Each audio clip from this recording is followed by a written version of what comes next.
Hi, I'm Dillon from the Student Music Network, and I'm here with the wonderful Quinn Christopherson, who's dialing in all the way from Anchorage, Alaska.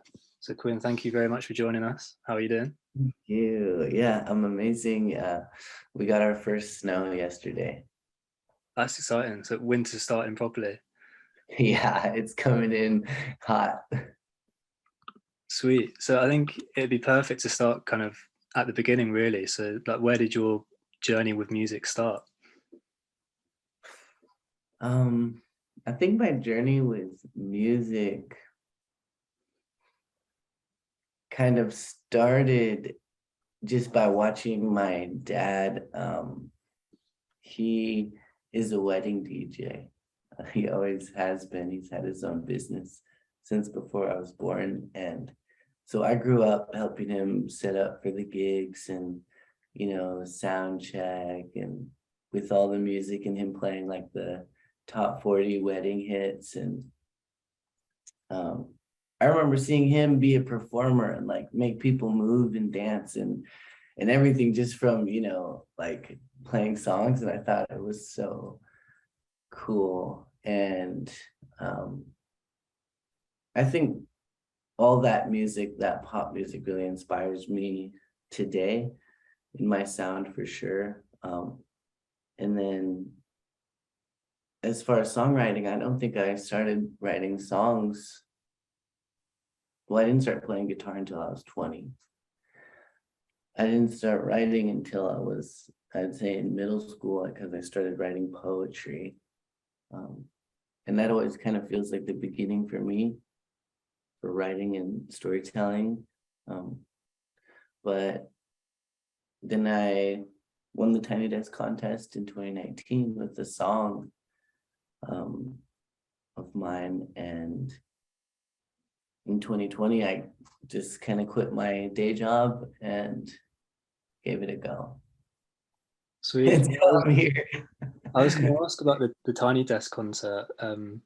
So you just entered the competition, and then because I watched it the other day, and I think it's one of the best ones that I've seen. It's really like captivating, even though it's just the two of you there with guitars.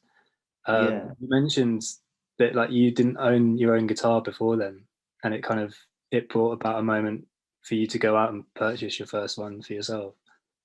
Yeah. Like I just never thought I never thought music or like anything creative could be like a career or was realistic in any way. And like, I don't know, I guess I never invested into myself in that way. And winning that contest was kind of like, okay, like this is a good thing, I should invest in myself and like what makes me feel good and take it seriously, I guess. And yeah, that was a good feeling. You mentioned as well, like during the concert, about um, kind of the town that you grew up in, Anchorage's like music scene, I guess, and how everyone kind of borrows each other's instruments and stuff like that. How do you think growing up in that sort of place has shaped you as a person as well as like your music? Oh, yeah, I think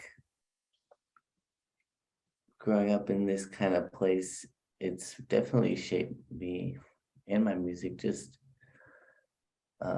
in the way that we're not a small town because we have 350,000 people here, but we're locked in and we don't get touring acts and we don't really get shows that come here. And so we have no choice but to show up for each other in the arts and the music scene.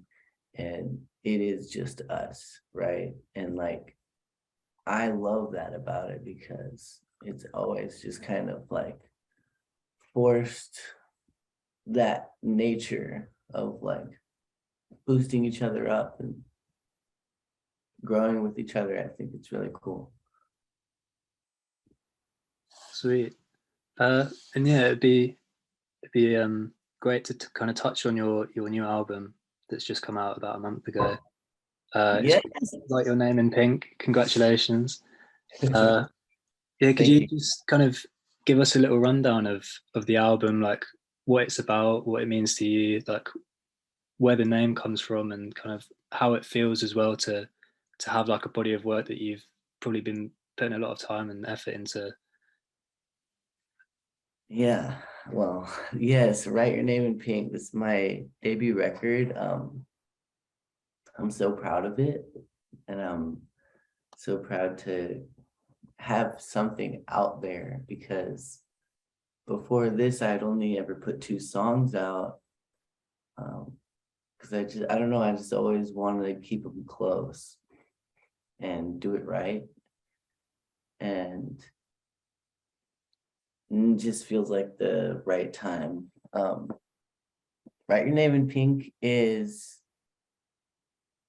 it's definitely about, me and my life and my stories, and it's definitely like goes over some darker themes, but I think the key is that it's not about all of my pain or struggle, but it's really about where I'm at today, where my family's at today, and about our successes, because that's what I want to show, and like, I think at my core, I'm a really hopeful person, and I just feel like the record feels hopeful too. And that's really all I wanted.